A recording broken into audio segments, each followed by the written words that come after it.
So, as a lot of you know, I travel a lot for work, and last week had one of the most interesting experiences I would say ever aboard an aircraft.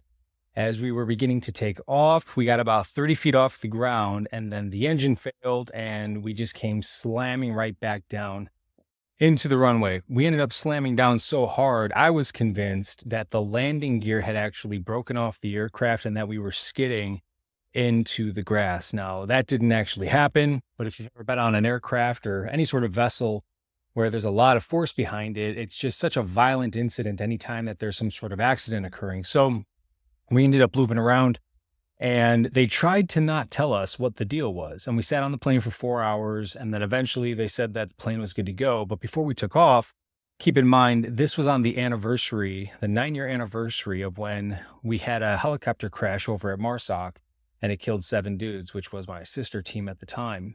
It was literally the same day. And I went up to the flight attendant. I said, well, what's the deal? Why did that aircraft, why did we abandon a takeoff like that? I've never experienced this. I've been on hundreds of flights. And they said it was the crosswind. Now, I'm not a pilot, but I've flown in a lot of aircraft. I've probably actually been in over 1,000, maybe 2,000 total flights between private and military helicopters, all that stuff. And never once has there been an issue with crosswind takeoffs. Now, crosswind landing is a little bit more challenging, but when it comes to the takeoff, there has never been an issue in any of my experience. And when I asked a buddy of mine who's a pilot, I did a little bit of research, of course, myself, because now I'm thinking, maybe I want to get off this plane. I learned that crosswind takeoffs really aren't that big of a deal. So, what happened? As this all happens, I'm out. We ended up making it out eventually, and everything is fine, sort of. But I started doing more research, and then I find that the recent whistleblower for Boeing, and Boeing has had a string of incidents, unprecedented like ever before with their aircraft.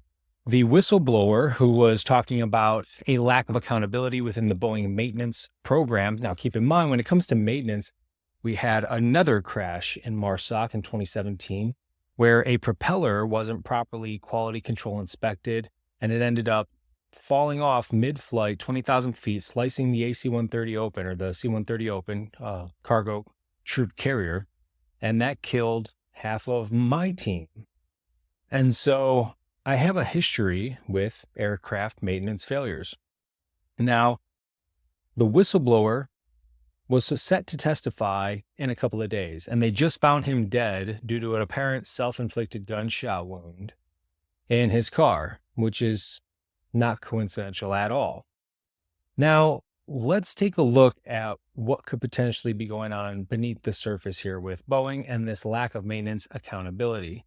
It doesn't necessarily make sense that they would want these types of things to occur because it would cost them a lot of money. Now, maybe if there were certain people on these aircraft that were being targeted, sure, absolutely, because don't get it twisted. Boeing is a part of what's known as the military industrial complex. When we talk about the politically elite or this group of people who are trying to control the world, Larry Fink and BlackRock and all these organizations who want this universal currency where everything is for lease and that you don't actually own anything, only they get to own it because that's utopia according to them.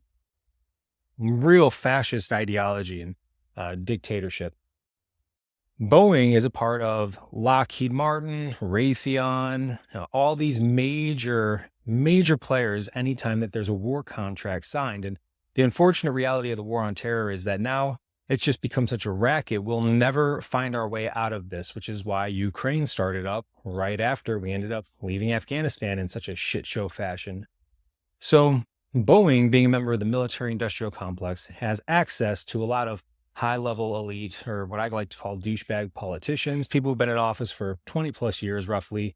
You look at like the Pelosi's and the Clintons and these people, the Schumers, and, who haven't left office for God knows how long. I usually leave the Kennedys out of this one because they're the only family that's ever been assassinated multiple times. But I digress to what's taking place underneath the surface. Well, in the last couple of years, everybody's been pushing this whole DE&I movement bullshit, the diversity, equality, and whatever the fuck it's called. Basically, if you get promoted because of your race or your sex or if you're gay, it has nothing to do with the quality of the work or the quality of your character or how good of a performer you are. It solely is based off of the fact of, are you Black, Mexican, Asian, gay, tranny? That's how you get promoted in these types of companies. Now, there's a lot of reasons why this messaging, this psyop is being pushed out, I think, on to the American public specifically.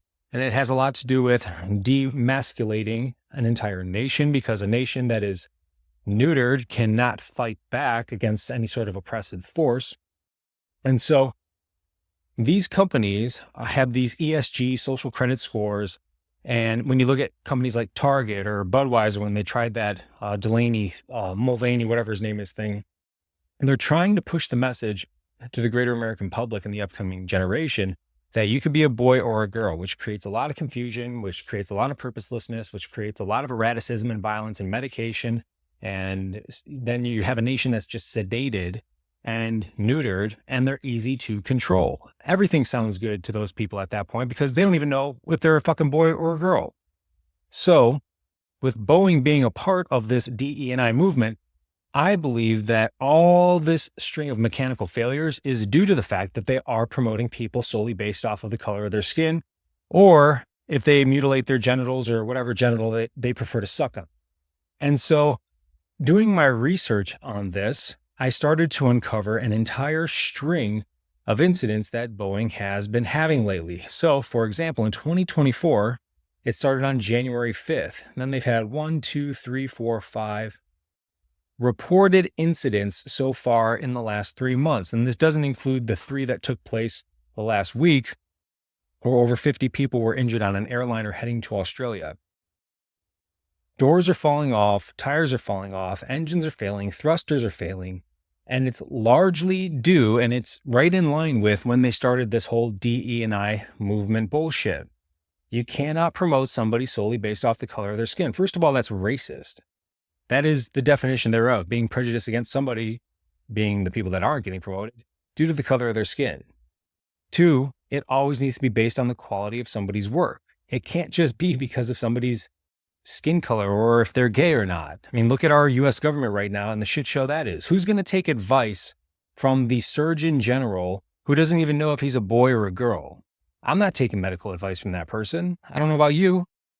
But my point to all this is that you need to be careful when you are flying right now in the skies. I'm pretty petrified about flying at this point. I'm actually not going to be doing it for the next couple of months, thankfully.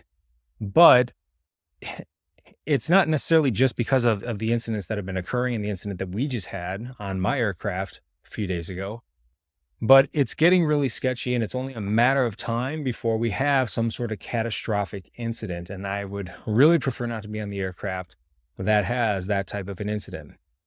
Check it out. In the end, you cannot judge somebody by the color of their skin. You cannot treat somebody differently because they're Black or white or Mexican or Asian or Indian or Hindu or whatever. And you also cannot be holding people to different standards just because they want to be gay. Now, if you want to mutilate your nuts, fine, sure, go ahead. I've known plenty of trannies in my life. Ironically, none of them were happy people. They were all very depressed. A few of them killed themselves, and I don't even know where the rest are at these days. But last time I saw them, they were doing lines of blow and shooting dope and doing all sorts of crazy stuff because they needed to ignore the way that they felt inside, which is part of the reason as to why they began their transition to begin with. But I don't really give a shit if you want to mutilate your nuts or not. What I care about is when it starts to affect everybody else around you because you are imposing your fictitious rights, or you're holding other people down just so you can get promoted based the fact of. And then taking little kids into tranny shows and drag shows, that's where I draw the line as well, because that's child molestation. That is being a pervert and a pedophile. And if there's one person in this world that I have no problem killing, it's a pedophile or a human trafficker. They're both the same thing in my mind in that moment. So why we do this, it's all a part of the military-industrial complex. It's multifaceted. It has a lot to do with external forces, but it all comes down to money. A select few people want all the money. They don't want you to have anything. And when you're neutered and sedated or dead, then you're easy to control. You'll listen to anything that people tell you, which is why we need political tenure. We need to get these politicians out of office. We need to stop going into these unnecessary wars, signing these hundreds of billions of dollars quote unquote aid packages to these foreign countries where we have no business sending our tax dollars to begin with. We need to stop this because it's only benefiting one select group of people, the military industrial complex and the political elite, the people who have been in office for 20, 30, 40 plus years, and all their friends and all their cronies. That's who benefits from this stuff.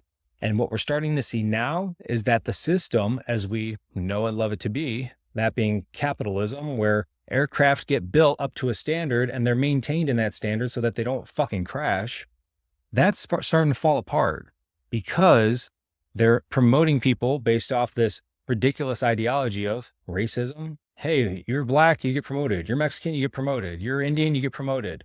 It has nothing to do with the quality of how good of a work you do, only on your skin color or if you're gay. And that is not going to be effective when it comes to life-saving measures in terms of plane safety or really anything.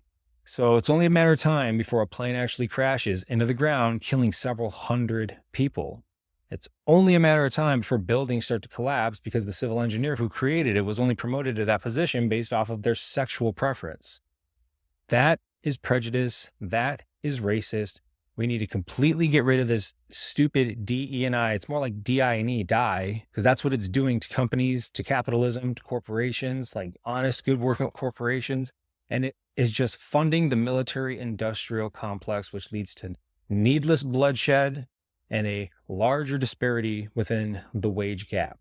So cut it out. Don't be a racist. Don't be a douchebag. Work hard, be honest, and earn your position and your place within whatever company or corporate ladder or part of society that it is you want to participate in.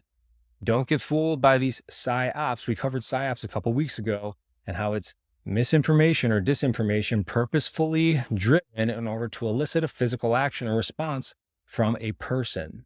So for all those out there who are supporting these types of programs, you're the one who's to blame 100, 200 people die because a plane crashed, because of the mechanical failures, due to a lack of accountability during the inspection, because all the people in that chain and that line were promoted for one reason and one reason alone, because of their sexual preference or because of their race. It has got nothing to do with their skill, and that is prejudice and that is racist. And that is why societies collapse when they allow themselves to be fooled by these types of psychological operations.